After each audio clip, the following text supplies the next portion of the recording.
नीतीश कुमार अब राज्यसभा पहुंच गए हैं। नीतीश अब दिल्ली की राजनीति करेंगे। तो सवाल यह है कि बिहार के सीएम की कुर्सी किसके पास होगी। अब तक नीतीश ने सीएम पद छोड़ा नहीं है। कहा जा रहा है कि नीतीश पहले एमएलसी पद छोड़ेंगे, यानी कि विधान परिषद की सदस्यता से इस्तीफा देंगे। इसके बाद जब औपचारिक रूप से वो राज्यसभा के सदस्य बन जाएंगे तो वो सीएम पद छोड़ेंगे। इसके बाद बिहार को नया सीएम मिलेगा। सूत्रों के मुताबिक बिहार में बीजेपी का सीएम बनेगा और 2 डिप्टी सीएम जेडीयू कोटे से होंगे। निशांत कुमार को भी डिप्टी सीएम का पद मिल सकता है, ऐसी संभावनाएं हैं।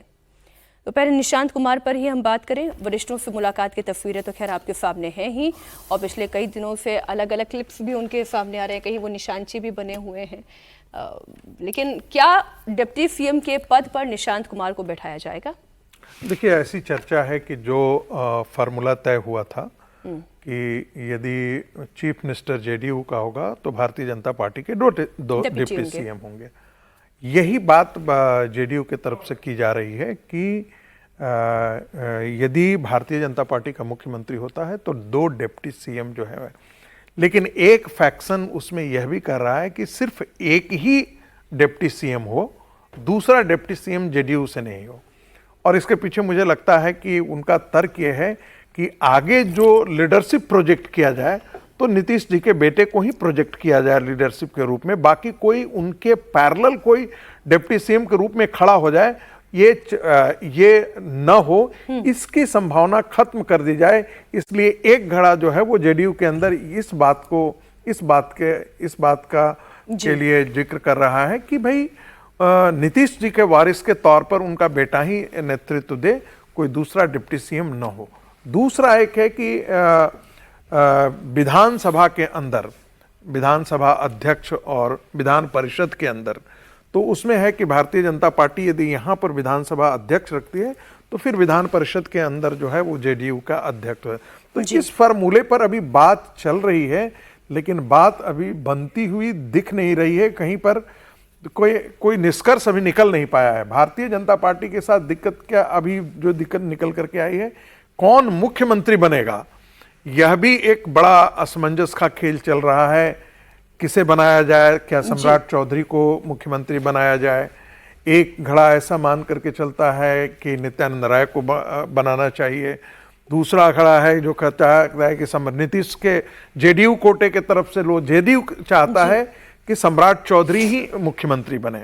भारतीय जनता पार्टी के कार्यकर्ताओं की इच्छा है कि जो भारतीय जनता पार्टी का जो मौलिक कार्यकर्ता रहा है या संगठन से जुड़ा हुआ रहता है, वो कोई भी हो, चाहे वो नित्यानंद राय हो या कोई और हो।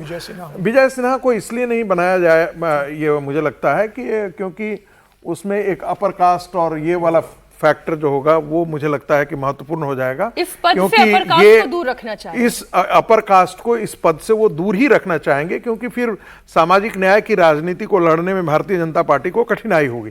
तो कौन आता है, ये थोड़ा सा अभी बड़ा, ये जिसे कहते हैं ना, कोई जन्म कुंडली का विश्लेषण कर नहीं पाया है ठीक से अभी तक। अच्छा, लेकिन तारतम्य कितना है प्रधानमंत्री नरेंद्र मोदी में और नीतीश कुमार में, उसका एक उदाहरण मैं आपके सामने रख रही हूँ। एक पत्र जो प्रधानमंत्री नरेंद्र मोदी की ओर से नीतीश कुमार को लिखा गया, और उन्होंने शुभकामनाएं दी, बधाई दी बिहार दिवस की, और इसके साथ ये भी बहुत लंबा वो पूरा पत्र है। उसका जो मजमून है वो आपके सामने है। प्रधानमंत्री नरेंद्र मोदी और नीतीश कुमार के बीच में ये अंडरस्टैंडिंग तो जबरदस्त है कि जो मैं चुनूंगा वो आपको पसंद होगा, जो आप चुन रहे हैं उसमें भी मेरी कोई असहमति नहीं होगी। तो इतना समझ में आता है, क्योंकि उसका जवाब देते हुए नीतीश कुमार ये कहते हैं कि मैं आदरणीय प्रधानमंत्री श्री नरेंद्र मोदी जी को बिहार दिवस के अवसर पर राज्य के प्रति स्नेहपूर्ण संदेश के लिए बिहार वासियों की तरफ से धन्यवाद प्रकट करता हूं।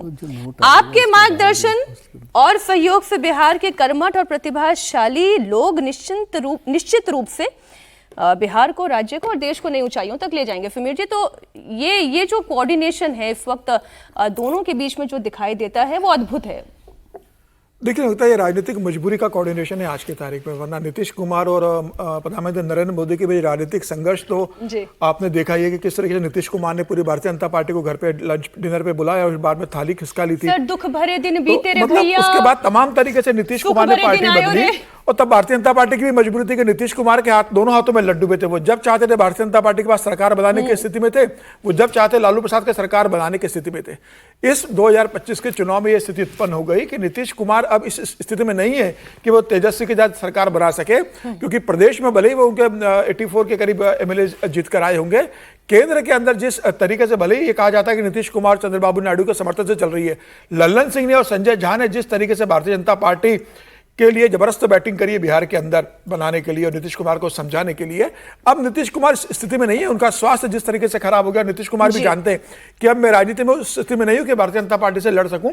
भारतीय जनता पार्टी अब बिहार में बहुत मजबूत है, केंद्र में मजबूत है। निशांत कुमार के लिए वो जगह सिक्योर करके जाएंगे और निशांत कुमार को पार्टी का सदस्य बना दिया है। नीतीश कुमार पार्टी के राष्ट्रीय अध्यक्ष फिर बन गए हैं। तो मुझे लग रहा है कि निशांत कुमार को तय होगा कि निशांत को क्या उप मुख्यमंत्री बनाना है, क्या मंत्री बनाना है, या कार्यकारी अध्यक्ष बनेंगे। लेकिन निशांत कुमार जिस तरीके से, मतलब मुझे लगता है उन्होंने जो स्पीच दी थी पार्टी का सदस्य बनने के बाद, कहीं से लगता नहीं कि वो एक तरीके से नेता है। संगठन का उनको अनुभव नहीं है, सरकार चलाने का अनुभव नहीं है, एक उनकी पर्सनालिटी ऐसी लीडरशिप नहीं है अभी। तो क्या सीधे नहीं, तो इसलिए अनुभव नहीं है। राजनीति से दूर रखने का नहीं होता।